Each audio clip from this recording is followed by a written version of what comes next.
Welcome to What's Actually Happening, the podcast where we explore the strange, brilliant, but mildly concerning experience of being a human. Your nervous system, your patterns, your contradictions, your rogue survival strategist that somehow became your entire personality. I'm Elizabeth, part observer, part internal correspondent, and part how did we all become like this? And every episode, we're diving into the subconscious patterns and behaviors overtaking your life while also finding the loopholes around them. Come explore the human operating system with me. Let's get into it. Have you ever walked away from a situation thinking, that is not remotely what I was trying to accomplish? You intended one thing and somehow got a completely different outcome. Well, this episode is about to explain why, in a way that probably has not been done before, mostly because it requires me to compare your nervous system to a military operation. So, reporting live from your internal nervous system, I'll be your correspondent for this episode. Today, we're covering soldier coalitions. And for those of you just tuning in, soldiers are the metaphor that I use to describe the adaptive patterns that are running our lives. Every soldier has a mission. The problem is not that they exist. It is that sometimes they start making executive decisions without checking with you, the commander, first. One important thing. The goal is not to silence your soldiers. They're doing exactly what they were trained to do. Our goal is to update the orders. Think of it like a GPS. If the road ahead is blocked by a building that was not on the map, are you going to drive through the building or reroute? You're updating the route, giving your soldiers a mission that is now appropriate for today's terrain instead of yesterday's. Now, let's meet the team. The commander, that's you. You're not one of the soldiers. You're responsible for deciding who gets deployed and who needs to sit the mission out. The integrator is not a who, it is a what. Think internal communications. It takes the orders from you, the commander, and gets them to the soldiers. Next up is the soldiers. There's 5 of them. The fixer solves and prevents problems, the MacGyver of the group. The downside is that sometimes they believe their value only exists when they're producing, which makes resting feel oddly irresponsible. And according to science, at some point, one must sleep. The controller creates order, plans, structure, keeps the mission moving. The downside is, if left unsupervised, they'll try controlling every possible outcome, including the ones nobody asked for. The performer builds connections and achieves, keeps the emotional temperature of the room regulated. The downside, well, sometimes they're so busy adapting and achieving that sometimes they forget who they actually are or to see everything that they've already accomplished. The Guardian protects people, principles, and ethics. Fantastic when genuine protection is needed. Slightly less fantastic when they decide that every mildly irritating email feels like a threat and then reacts accordingly. The avoider creates space, buffers conflict, knows not every battle deserves your attention. But the downside is sometimes they become so effective at stepping away, nobody hears from them for 2 weeks. If this is your first episode, do not worry. You do not need to memorize your team today. In fact, there will not be a pop quiz. Just think of this as meeting everyone before watching them work together. Because here's what people usually misunderstand in frameworks. People think they are one soldier.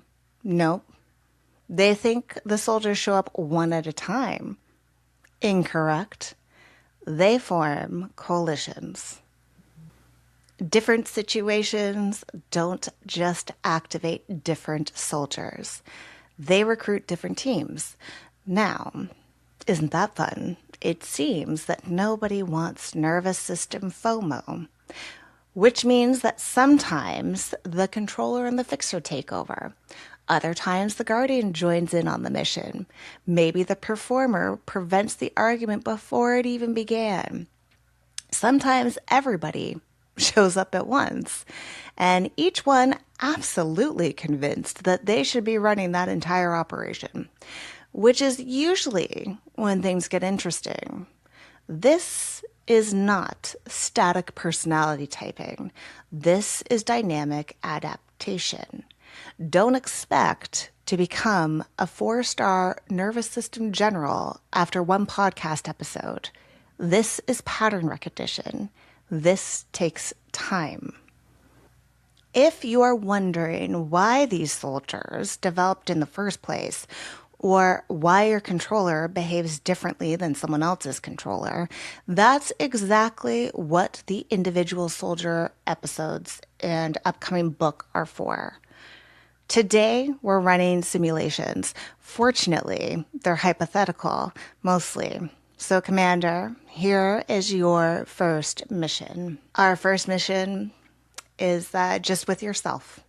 So, your boss sends you this at 8:37 p.m. Thumbs up emoji. That's it. Just thumbs up. And the Guardian, well, they immediately start asking, what did they mean by that? That was kind of rude. The controller in you opens up tomorrow's calendar just in case damage control becomes necessary. The fixer starts drafting 3 possible replies despite no one asking for one. The performer starts reviewing their last conversation, trying to figure out what they did wrong. Meanwhile, the avoider in you has wandered into the kitchen because suddenly feels like right now is a great time to get some cheese. Congratulations. A single emoji has successfully recruited the entire command team. Lucky for you. You, the commander, notices, interesting. The level of certainty here seems wildly disproportionate considering nobody has verified the data. If we deploy the entire team, here's our potential risks. You're losing an entire evening to imaginary scenarios you're planning in your head, or sending a message that you will spend the next week apologizing for. So are we deploying them? Absolutely not. Our mission is to secure the right data so we could respond accordingly without having any meltdowns. Now, what do? As the commander, we redirect. The controller, the fixer, the performer can all stand down at this point. We do not have enough evidence to warrant their contribution at this time. Instead, we're going to use the avoider.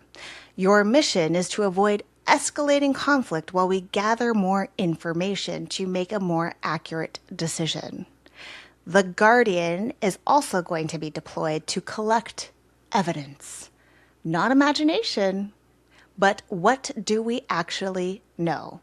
And what we know is a thumbs up emoji.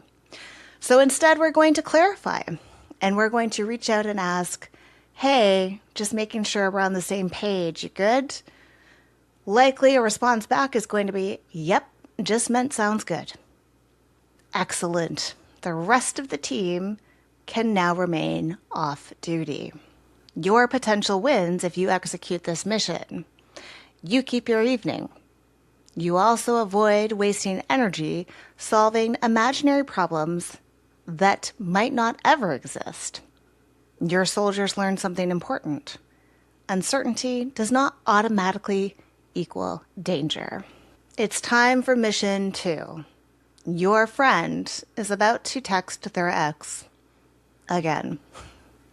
After telling you they were finally done. And I think we all know how this movie ends.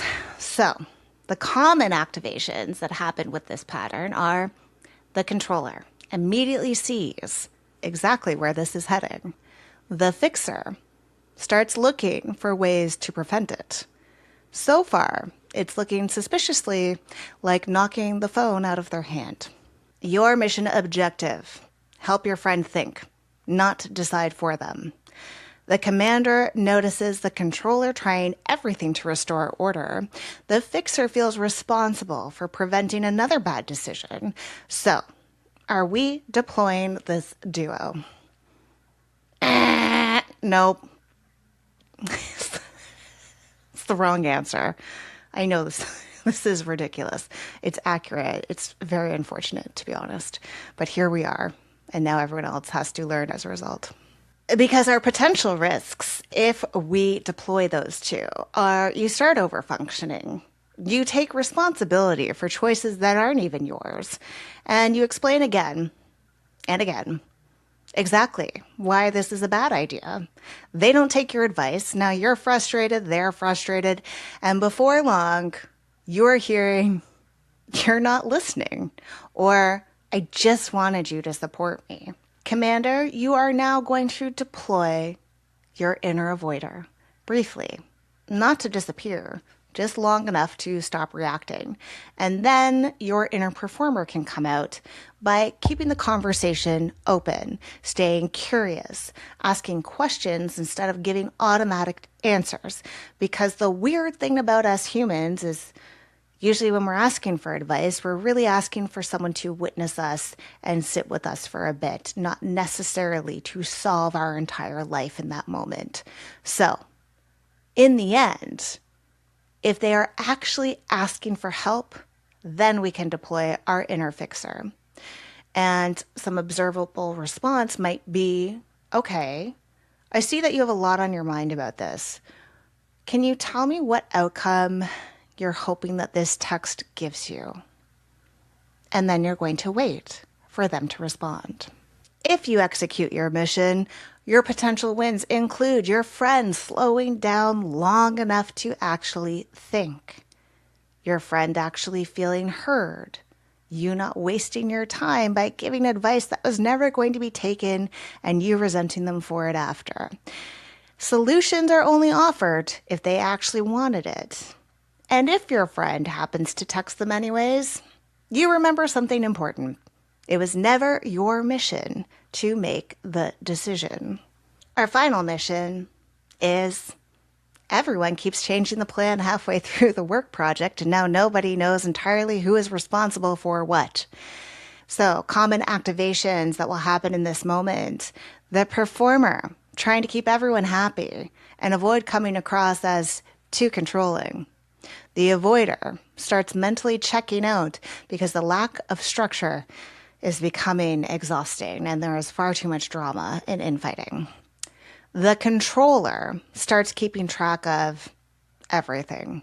Who's doing what? Who's forgotten what? Who's waiting on who? Who dropped the ball, despite not actually being in charge? The mission objective is simple: reduce confusion and create enough structure for everyone to actually get their job done. The commander in you notices the performer is trying to preserve the group dynamic. The avoider wants relief from the chaos. The controllers correctly identified the project needs structure, but is slowly adopting everyone else's job description. Unfortunately, that's exactly how you accidentally become the project manager without being promoted or getting a pay increase. And now imagine that is all going inside of you at one time. Not isolated incidents. It's like an inner storm. How fun. So, Commander, are we deploying that team? Absolutely not. Never gets old. Because the potential risks are silent resentment, micromanagement, and taking over because trusting the group starts feeling impossible. So then you end up doing work that was never yours to begin with. So, Commander, you are actually going to redirect and deploy the controller. Yes, still the controller, because we want to clarify the plan, not everyone's responsibilities. And that would look something like, okay, let's take 2 minutes to clarify who's handling what so that nothing falls through the cracks. Let's clarify our objective so we can all get on the same page again. Then we're going to put in the fixer, repair what is actually broken, not everything that might break. And the performer, because we do want to communicate the plan clearly without accidentally starting a civil war amongst the ranks. And I mean like the team, not just inside. Your potential win should you execute your mission. Less confusion, duplicated work, and stress because people finally understand the plan. How life-changing. Congratulations. Now you know your soldiers rarely travel alone, and here we as a society thought we were lonely. Well, unfortunately, you'll probably start seeing coalitions everywhere now. In yourself, in your partner, at work, in your family. Just notice, because you can't strategically deploy a soldier until you recognize who is running the mission. Commander, I'll see you on the next episode. And we're talking about state, which is why the exact same red light can feel like a peaceful break one day and a personal attack the next. I'll see you on the next one. And that's the wrap of this week's deep dive into the strange experience of being a human. Remember, patterns are not permanent. Survival strategies are not personality traits, and awareness can change things, but integration is the non-negotiable. I'll see you next week for another explanation into what is actually happening beneath the surface. And until then, stay curious, not victimy.